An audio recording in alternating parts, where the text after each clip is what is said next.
आप देख रहे हैं इंडिया टाउन न्यूज, भारत की बात। नमस्कार, आप देख रहे हैं इंडिया टाउन न्यूज और मैं हूं आपके साथ मर्सी। स्वागत है आपका हमारे खास बुलेटिन राजधानी सरकारधानी में, जहां हम आपको छत्तीसगढ़ की महत्वपूर्ण खबरों से रूबरू कराएंगे।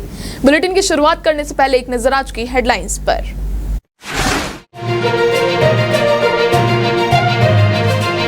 रायपुर पुलिस में बड़ा फेरबदल, 121 पुलिस कर्मियों का हुआ तबादला।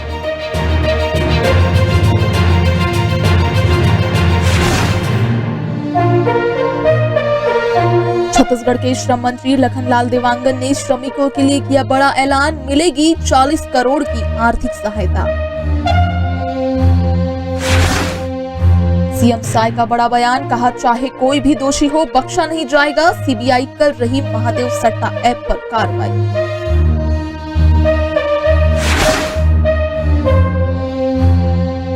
वित्त मंत्री ओपी चौधरी ने की विकास कार्यों की समीक्षा, बारिश से पहले निर्माण कार्यों को तेजी से पूरा करने के दिए निर्देश।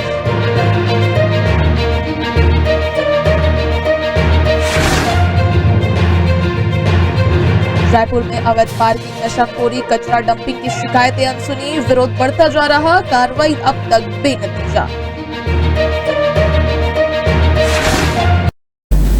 अब खबर विस्तार से। राजधानी रायपुर के पुलिस महकमे में एक बार फिर बड़ा फेरबदल हुआ है। यहां एक साथ 121 पुलिस कर्मियों का ट्रांसफर हुआ है। इनमें sub inspector, assistant sub inspector, head constable और कांस्टेबल शामिल है। इनमें वे पुलिसकर्मी भी शामिल है जो लंबे वक्त से रिजर्व बल में अटैच है। उन्हें थानों में जिम्मेदारी दी गई है।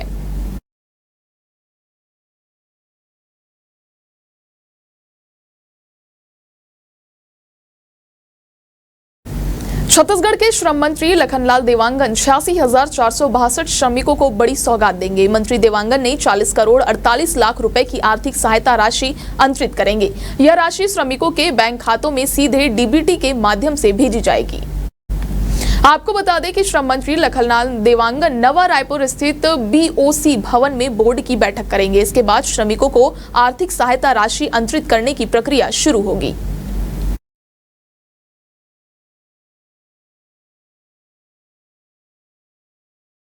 मुख्यमंत्री विष्णुदेव साय बेंगलुरु में आयोजित इन्वेस्टर्स कनेक्ट कार्यक्रम से रायपुर लौटे। रायपुर एयरपोर्ट पर उन्होंने पत्रकारों से चर्चा करते हुए महादेव सट्टा ऐप मामले में सीबीआई रेड और पूर्व मुख्यमंत्री भूपेश बघेल के बयान पर पलटवार किया।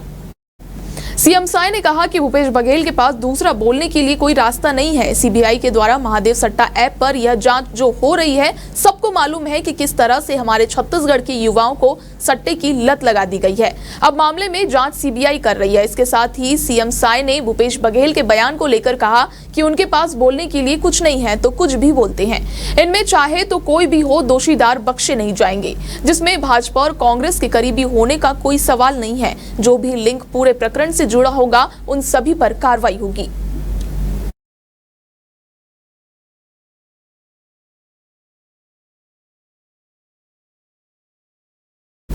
वित्त मंत्री ओपी चौधरी ने रायगढ़ कलेक्ट्रेट सभा कक्ष में जिला स्तरीय अधिकारियों की बैठक में विकास कार्यों की समीक्षा की। इस दौरान विभागों में चल रहे प्रोजेक्ट और निर्माण कार्यों के साथ बजट में प्रस्तावित नए कार्यों की स्थिति के बारे में भी जानकारी ली। बैठक में वित्त मंत्री ने जारी निर्माण कार्य को बारिश शुरू होने से पहले गर्मियों में पूरी तेजी के साथ करवाने और काम में गुणवत्ता का भी पूरा ख्याल रखने के निर्देश दिए हैं।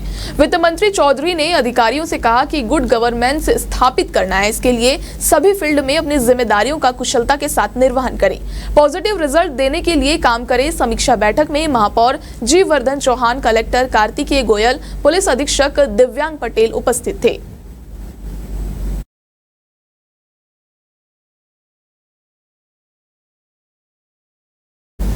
राजधानी रायपुर के देवपुरी में वर्धमान नगर में रहवासियों द्वारा अवैध पार्किंग, नशाखोरी, जुआखोरी, कचरा डंपिंग के विरुद्ध किया जा रहा विरोध बढ़ता जा रहा है।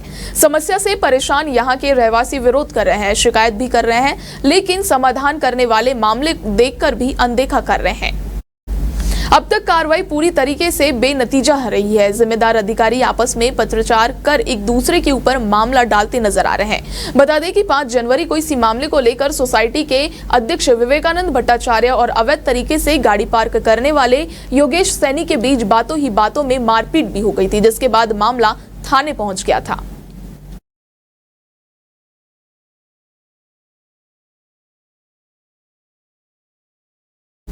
वक्त हो चुका है छोटे से ब्रेक का। खबरें और भी है, बने रहिए इंडिया टाउन न्यूज के साथ।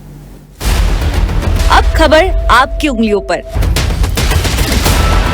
हर खबर पर हमारा नजरिया।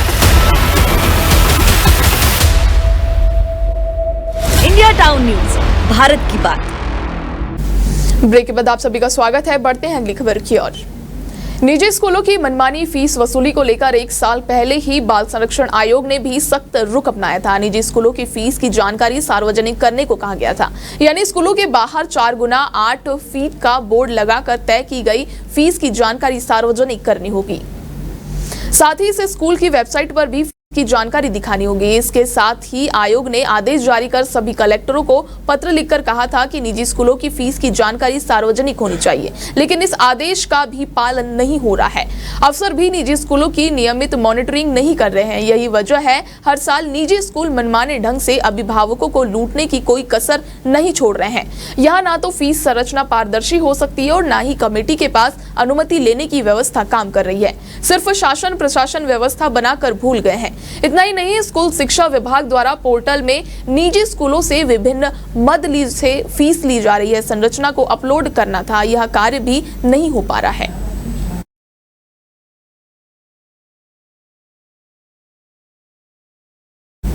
महादेव सट्टा ऐप मामले में सीबीआई के छापे से पुलिस महकमे में हड़कंप मचा हुआ है। सट्टेबाजों से प्रोटेक्शन मनी के तौर पर हर माह लाखों रुपए लेने वाले 4 आईपीएस, 2 एडिशनल एसपी, 2 इंस्पेक्टर समेत 2 हवलदारों को अब गिरफ्तारी का डर सताने लगा है। दरअसल राज्य वित्त आयोग के पूर्व सदस्य और अधिवक्ता नरेश चंद्र गुप्ता ने महादेव ऑनलाइन सट्टे को लेकर 18 फरवरी 2025 को सीबीआई के डायरेक्टर को शिकायत पत्र सौंपा था, जिसमें पुलिस अफसरों की संलिप्तता का जिक्र करते हुए कार्रवाई की मांग की गई थी।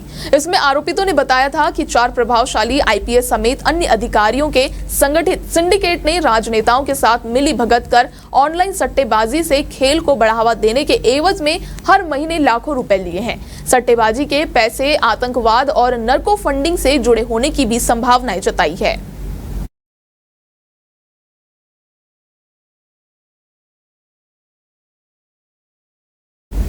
गर्मी शुरू होते ही रायपुर के लाभांडी इलाके में एक बार फिर पीलिया फैल रहा है। गंदा पानी पीने से एक ही कॉलोनी के 4 लोग बीमार हो गए हैं। इनमें 3 पीड़ित एक ही परिवार के हैं, जबकि 5 साल का बच्चा भी पीड़ित है। सभी संकल्प सोसाइटी फेज 2 प्रधानमंत्री आवास के रहने वाले हैं। बोर का पानी पीकर सभी पीड़ित बीमार हुए हैं। वहीं इस कॉलोनी में टाइफाइड का एक मरीज मिला है। लोगों के मुताबिक कॉलोनी में पेयजल की व्यवस्था नहीं है। यहाँ करीब 700 लोग रहते हैं। उनके सिर्फ 1 टैंकर पानी भेजा जा रहा है। पानी नहीं मिलने के कारण लोग बोरवेल का पानी मजबूरी में पी रहे हैं।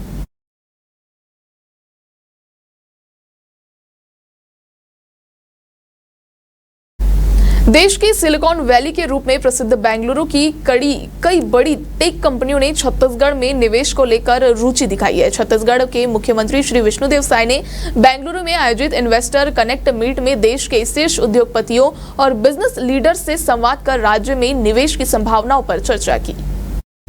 इस दौरान engineering, textile, electronics, IT, IITs, खाद्य प्रसंस्करण और ग्रीन फ्यूज जैसे क्षेत्रों में कई बड़ी कंपनियों ने 3700 करोड़ के निवेश प्रस्ताव सौंपे गए। इसके साथ ही छत्तीसगढ़ सरकार ने आईटी और इलेक्ट्रॉनिक्स सेक्टर्स में निवेश को बढ़ावा देने के उद्देश्य से NASSCOM, India electronics and semiconductor association और द इंडस एंटरप्रेन्योर्स बैंगलोर के साथ महत्वपूर्ण एमओयू को भी साइन किया।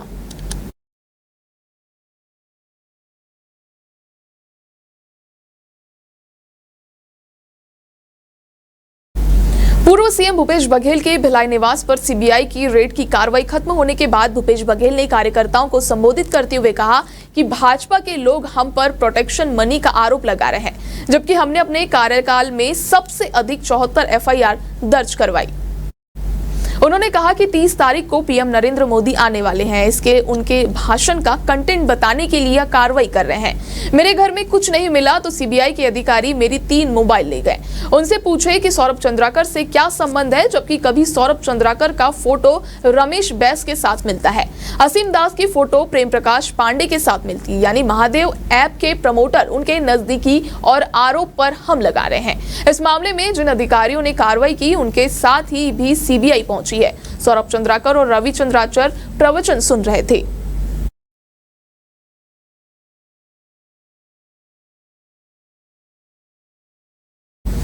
आज के हमारे खास बुलेटिन राजधानी सरकार धानी में फिलहाल इतना ही। अब मुझे दीजिए इजाजत। नमस्कार। आप देख रहे हैं इंडिया टाउन न्यूज, भारत की बात।